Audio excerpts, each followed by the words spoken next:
বন্ধুরা, আজকে আমি নিয়ে এসেছি চায় বানানোর রেসিপি।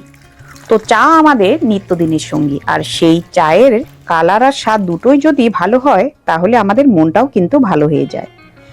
তাহলে জেনে নিয়ে আজকে সেই চা আমি কি করে বানাই। তো বন্ধুরা, চলে আসুন মঞ্জিস কিচেনে, দেখে নেওয়া যাক এই চা আমি কি করে সুস্বাদু করি। তো বন্ধুরা, মঞ্জিস কিচেনে সবাইকে স্বাগত জানিয়ে শুরু করব আজকের রেসিপি। তো সবার প্রথমে আমি বসিয়ে দিলাম একটা প্যান গ্যাসের উপরে। তারপর আমি কাপ মেপে 1.5 কাপ পরিমাণ জল দিয়ে নেব। তো বন্ধুরা, আমাদের জলটাকে একটু ভালো মতো ফুটিয়ে নিয়ে তারপর কিন্তু আমরা বাকি উপকরণগুলো দিয়ে নেব। তো চা বানানোর আগে সবসময় জলটা ফুটিয়ে নিয়ে বাকি উপকরণটুকু দিয়ে নেবেন। তো আমি চিনি দিয়ে নিলাম 2 চামচের মতো, ছোট চামচ দিয়ে। আপনারা চিনিটাকে কম বেশি করে দিয়ে নেবেন।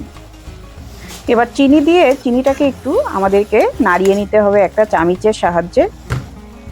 এবার আমি দিয়ে নেব একটা তেজপাতা 2 ভাগ করে চিড়ে আমি দিয়ে নিচ্ছি। আজকে আমি হালকা মশলার চা বানাবো।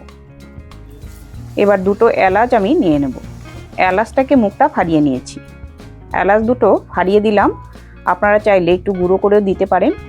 এবার একটু আরও 1 মিনিট জাল করে নিতে হবে। বন্ধুরা, চা বানানোর সময় আপনি একটু একটু করে আগে থেকে জাল করে করে চাটা বানিয়ে নিলে কিন্তু আপনাদের চায়ের স্বাদটাও কিন্তু একটু বেশি আসবে। এবার তারপর দিয়ে দিলাম আমি চা পাতা। তো 1.5 চামচ মতো আমি চা পাতা দিয়ে দিলাম। এখানে দুধ চা করব, সেই জন্য চায়ের পাতাটাও কিন্তু একটু বেশি লাগবে। আমি দুধ নিয়ে নিচ্ছি 1 কাপ মেপে। এটা হলো জাল করা দুধ। আমি গরুর দুধ দিয়ে আজকে চা বানাবো। তো আপনারা চাইলে গুঁড়ো দুধ আগে থেকে গুলিয়ে নেবেন। তো দুধটা ভালো মতো জাল করে নিয়ে আপনি যদি চাটা বানান, সেক্ষেত্রে চায়ের স্বাদটা আর গন্ধটা খুব সুন্দর আসবে। এবার দুধ দিয়ে আরও ভালো মতো 2-3 মিনিট আমাদেরকে হাতা দিয়ে নাড়িয়ে নাড়িয়ে উতলে উতলে জাল করে নিতে হবে। এই চায়ের লাস্ট টাইম জালটা আপনি যতটা ভালো করে করবেন, চায়ের স্বাদটাও কিন্তু আরও একটু বেশি আসবে। তো দেখছেন চায়ের কালারটা কতটা সুন্দর চলে এসেছে। 2-3 মিনিট একটু ভালো মতো জাল করে নিয়েছি। এবার দেখুন বন্ধুরা, এবার চাটা কিন্তু আমার পারফেক্টলি হয়ে গেছে। এবার কালারটা দেখুন কতটা সুন্দর চলে এসেছে। তো বন্ধুরা, এভাবে হালকা মশলার চা বানিয়ে আপনি ঘরে খান, অতিথি আপ্যায়ন করুন। আশা করি এই চাটা খুব ভালো লাগবে খেতে।